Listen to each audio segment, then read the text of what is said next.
Hello দর্শক এবং শিক্ষার্থী বন্ধুরা, কে আর্ট অ্যান্ড ক্রাফট চ্যানেলে স্বাগতম। আজকে আমি আঁকবো পেঙ্গুইনের দৃশ্য বা বরফের দৃশ্য বা মরু অঞ্চলের দৃশ্য, বরফ আচ্ছাদিত ল্যান্ডস্কেপ।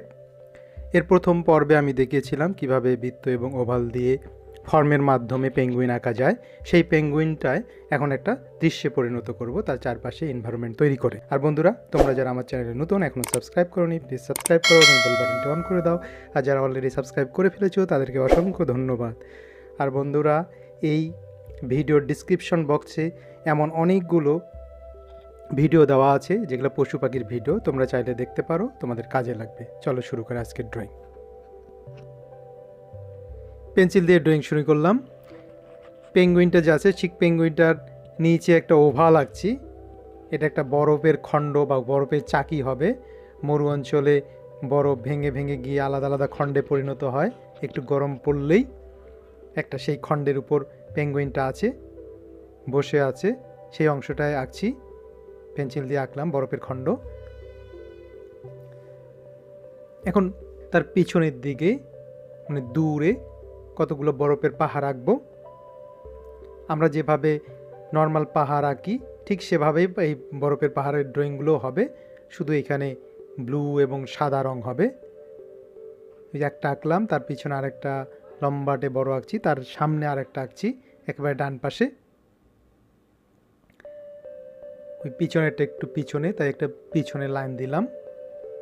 এরপর এখন বাম পাশে আরেকটা পাহাড় আঁকছি, পাহাড়টা উঁচু পাহাড়, উপরে উঠলো এঁকে বেঁকে, তারপর নিচের দিকে আবার নামলো। সেই পাহাড়টার সামনে আরেকটা পাহাড় আঁকছি।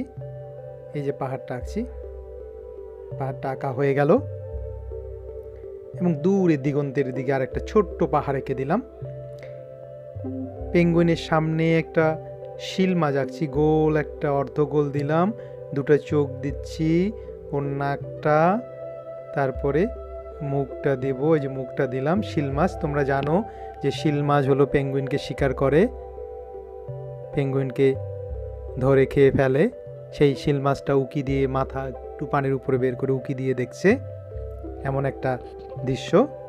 তারপর আরেকটা পিছনের দিকে, পেঙ্গুইনটার পিছনের দিকে আরেকটা বরফখণ্ড আঁকলাম।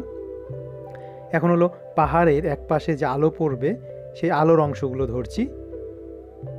আর এক পাশে ব্লু কালার থাকবে, এক পাশে সাদা থাকবে, সেই আলোর অংশগুলো ধরছি আমি। ডান পাশ থেকে আলো পড়বে, সবগুলোরে মোটামুটি আলো ধরা হয়ে গেল। এরপর লাইট ব্লু কালার নিলাম। লাইট ব্লু কালার দিয়ে পুরো পাহাড়ের যে বাম পাশের অংশ, মানে লাইটের অংশ ছাড়া, সেগুলোতে সবগুলোতে কালার করব। সবগুলোতে কালার করছি, শুধু লাইটের অংশগুলো ছেড়ে দিচ্ছি, লাইটের অংশগুলোতে রং দিচ্ছি না, বাকি অংশগুলোতে রং দিচ্ছি। একটু ছাড়া ছাড়া হচ্ছে, সমস্যা নেই, পরে ব্লেন্ড করে দিলে সেটা মসৃণ হয়ে যাবে। খুব যেন ছাড়া ছাড়া না হয়, এবং একটু বেশি করে রং লাগালে সেটা ব্লেন্ড করার সময় অনেক মসৃণ হয়ে যাবে, তাই কোনো চিন্তা নেই। আর বন্ধুরা, তোমরা অবশ্যই ভিডিওটা শেষ পর্যন্ত দেখো, তাহলে দেখলেই বুঝতে পারবে এবং শিখতে পারবে একটা কীভাবে সহজে পেঙ্গুইনের দৃশ্য, মানে মরু অঞ্চলের বরফের আচ্ছাদিত এটা সিনারি আঁকা যায়। সেটাই তোমরা পারবে। এবং তোমাদের বন্ধু বান্ধবদের শেয়ার করো যদি ভালো লাগে ভিডিওটা। আর এমন অনেকগুলো ভিডিওর লিঙ্ক হলো ডিসক্রিপশন বক্সে দেওয়া আছে, তোমরা সেগুলো দেখে নিতে পারো। দেখলে তোমাদের উপকার হবে এবং তোমরা সহজেই শিখতে পারবে এমন পশু পাখির সিনারি। বাম পাশের মোটামুটি শেষ হয়ে যাচ্ছে, ব্লু কালারটা লাগানো। এরপর হলো পেঙ্গুইনটা যেখানে বসে আছে সেই বরফের খণ্ড বা চাকিটাতে একটু হালকা করে পেঙ্গুইনের নিচে দিলাম। তারপরে বরফের যে পুরুত্বটা আছে, মানে বরফ খণ্ডটা কতটুকু মোটা, সেই মোটা অংশে দিচ্ছি লাইট ব্লুটা। হালকা হালকা না, মোটামুটিভাবে দিচ্ছি, কিন্তু একটু একটু ছেড়ে দিচ্ছি। ওইটাতে অন্য কালার দেবো, সাদা একটু রেখে দিচ্ছি, ওটা হলো কোবাল্ট ব্লু দিব। এরপর পিছনের যে একটা বরফের পাহাড়, অল্প একটু মাথা উঁচু করে পানি থেকে উঁচু করে বের হয়ে আছে, সেটাতে দিলাম। তারপরে এখন হলো ওই বরফের পাহাড়ের যে শ্যাডো পড়েছে পানিতে, মানে ছায়া পড়েছে, সেই ছায়াটা আঁকছি কোবাল্ট ব্লু দিয়ে, ছায়ার ড্রয়িংটা করছি, মানে এরিয়াটা। এটা পেন্সিল দিয়েই করতে পারতাম, কিন্তু সরাসরি প্যাস্টেল কালার দিয়েই করছি। এই এরিয়াটার ড্রয়িং শেষ। ওই যে দূরের যে দিগন্তের পাহাড়টা, সেটারও এরিয়াটা এঁকে ফেললাম। এরপর এটা হলো কোবাল্ট ব্লু দিয়ে পুরোপুরি ফিল আপ করবো। যেভাবে পাহাড়ের উপরের অংশে ফিল আপ করলাম, ঠিক একইভাবে পুরোপুরি ফিল আপ করে দেবো। একটু ছাড়া ছাড়া থাকলে সমস্যা নেই, ওটা ব্লেন্ড করার সময় ঠিক হয়ে যাবে। তোমরা দেখো ভালোভাবে কিভাবে দিচ্ছি। মোটামুটি শেষের পথে শেষ হয়ে গেল ব্লেন্ড, মানে কোবাল্ট ব্লু লাগানো। আর ওই যে বরফের খণ্ডটাতে সাদা অংশগুলোতে এখন কোবাল্ট ব্লু লাগিয়ে দিলাম। এরপর ডার্ক গ্রে নিলাম, নিয়ে যে ওই যে শিল মাছটা এঁকেছিলাম সেই শিল মাছটাতে ডার্ক গ্রে কালার দিচ্ছি। মোটামুটি বাঁ পাশে দিলাম এবং এখন গ্রে নিলাম, গ্রে নিয়ে এখন পুরোপুরিটা ফিল আপ করে দিচ্ছি। শুধু চোখ আর নাকে দিলাম না, সেটা ডার্ক হবে, তাই সেটা পরে দেব। এখন লাইট ব্লু নিলাম, নিয়ে এখন আকাশটাতে এবং পানিতে খুব হালকাভাবে দিচ্ছি, খুবই হালকাভাবে দিচ্ছি, ধীরে ধীরে লাগিয়ে দিচ্ছি। আকাশটাতে বেশি চাপ দেওয়া যাবে না, বেশি চাপ দিলে যাতে হালকা থাকে, যেহেতু বরফের এই ল্যান্ডস্কেপটা শুধু ব্লুইশ হবে, তাই আকাশ, তারপর পানি এবং পাহাড়গুলো একটু আলাদা করতে হবে। সেই জন্য এটা একটু হালকা করছি, যেহেতু পাহাড়গুলো গাঢ় হয়ে গেছে। পুরোপুরি পানি মানে জলের অংশটাতেই হালকা করে লাগাচ্ছি। লাইট ব্লুটা হালকা করে লাগানো প্রায় শেষ। হ্যাঁ, এখন হোয়াইট নিলাম, নিয়ে হোয়াইটটা ওই যে হালকা ব্লু দিলাম সেটার উপর ভালো করে ব্লেন্ড করে দিচ্ছি। হালকা ব্লু এবং যে কাগজের যে হোয়াইট অংশ আছে পুরোটাতেই মোটামুটি হোয়াইট দিয়ে ব্লেন্ড করে দিলাম। এরপর একটু পিঙ্ক কালার নিলাম, পিঙ্ক কালার নিয়ে কিছু কিছু জায়গায় দিচ্ছি। যেহেতু শুধু ব্লুর সাথে একটু পিঙ্ক থাকলে সেই জলের অংশ এবং আকাশের অংশটা একটু আলাদা লাগবে, তাহলে ভালো লাগবে সিনারিটা। খুবই কিন্তু হালকা করে, বেশি করে না, খুবই হালকা করে দিলাম এবং আবার সেটার পিঙ্কের উপর আবার হোয়াইট দিচ্ছি। যেহেতু এটা একটু হালকা করব, তাই একবারে না করে স্তরে স্তরে করছি, তাহলে এটা ভালো হবে। আবার নিলাম লাইট ব্লু নিয়ে প্রথমে যে লাইট ব্লু দিয়েছিলাম তার চেয়ে এখন একটু বেশি করে দিচ্ছি, একটু বেশি করে, খুব বেশি না, একটু বেশি করে। তাহলে পানি আর আকাশের অংশ এখন একটু ডার্ক হয়ে গেল, ডার্ক মানে পাহাড়ের চেয়ে হালকা।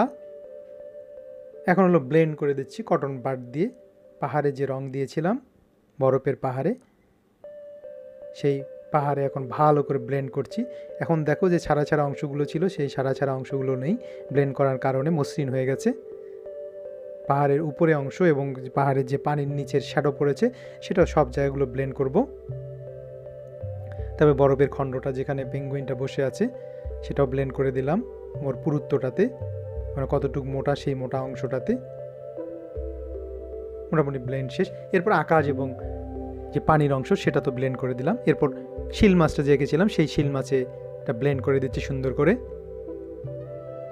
চোখ এবং নাকে ড্রয়িং দেইনি, সেগুলো কালো হবে, তাই ব্ল্যাক কালার পেন্সিল দিয়ে সেটা দেব। এরপর আবার কটন বাড নিয়ে আকাশটাতে একটু ব্লেন্ড করে দিচ্ছি এবং পানিটাতে ব্লেন্ড করে দিলাম, হয়ে গেল। এরপর ব্ল্যাক কালার পেন্সিল নিলাম, এই ব্ল্যাক কালার পেন্সিল দিয়ে আমরা যে পাহাড়টা ড্রয়িং করেছিলাম ঠিক সেই ড্রয়িং বরাবর আবার ড্রয়িং করছি এবং এখন বের হয়ে আসছে পাহাড়ের প্রতিটা অংশ। এই যে পাহাড়ের যে এখন আলোর অংশ, সেই আলোর অংশ সাদা অংশটা বের হয়ে আসছে। হয়ে গেল পাহাড়ের সবগুলো ড্রয়িং হয়ে গেল। এখন হলো শিল মাছটা ড্রয়িং করছি, চোখটা যে কালো একটু সাদা চোখের ভিতরে সেই অংশটা বের করলাম, নাকটা কালো সেই নাকটাও বের করে দিলাম, মুখটা বের করে দিলাম। এরপর যে ওর আউটলাইনটা, মাথার আউটলাইনটা, মাথাটা উকি দিয়ে পানির উপরে বের করছে সেটা, এবং বাম পাশে একটু ডার্ক করে দিলাম। এখন ওর গোপগুলো এঁকছি, মানে গোপগুলো এঁকে দিলাম। এরপর যে পানির উপরে যে ঢেউ পড়েছে সেই ঢেউগুলো এঁকে দিলাম। মোটামুটি শিল মাছটা আঁকা শেষ হয়ে গেল। এরপর পিছনে কালার দেওয়ার কারণে পেঙ্গুইনের যে আউটলাইন ড্রয়িংটা সেটা হালকা হয়ে গেছে, সেই আউটলাইন ড্রয়িংটা ডার্ক করে দিচ্ছি যাতে পাহাড় থেকে আলাদা হয়। এটাও হয়ে গেল। এরপর পাহাড়ের যে শ্যাডো, সেই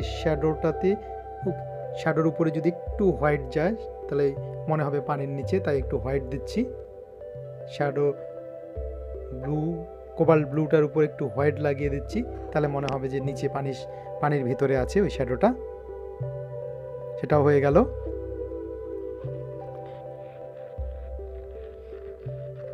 এরপর আকাশে কিছু যে সিগাল থাকে